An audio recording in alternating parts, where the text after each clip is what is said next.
遐新北新增新北大道5公路口咧淹水，奈安尼？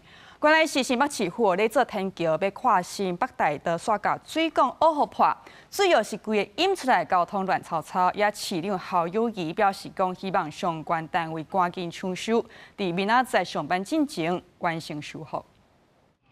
这路面大量自来水外泄，这车道受影响。新北大道5公路口大台车今日靠近放来速度，原来遮出现大量积水，是因为新北阳光处进行跨新北大道的人行天桥工程，无细时弄破水管，自来水外泄，交通才大乱。园区施工的时候，路型有微调了，那是不是因为这个原因造成我们基桩施作的时候？ 把这个自来水管打中，好，那这部分后续目前自来水公司会安排开挖，那到时候我们会再跟水公司这边做一个厘清。自来水公司派人到场关水管，防止积水面积扩大。因为这个水管最后供应新北三亚园区使用，水公司马上向园区通报这代志。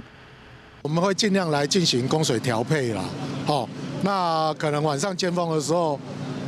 就是在我们施工期间的话，可能会造成送往这个泰山五股的水量不足了。新北市府成立紧急应变中心，指挥抢救。市长侯友宜了后也告掉损失。水车协力在备车，以及在整个供应水的水站，我们都已经准备好了。预计如果顺利的话，我们希望能够在明天早上能够顺利抢修完成。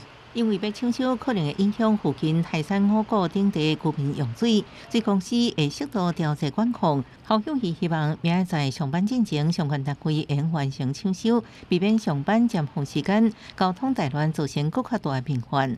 记者综合报道。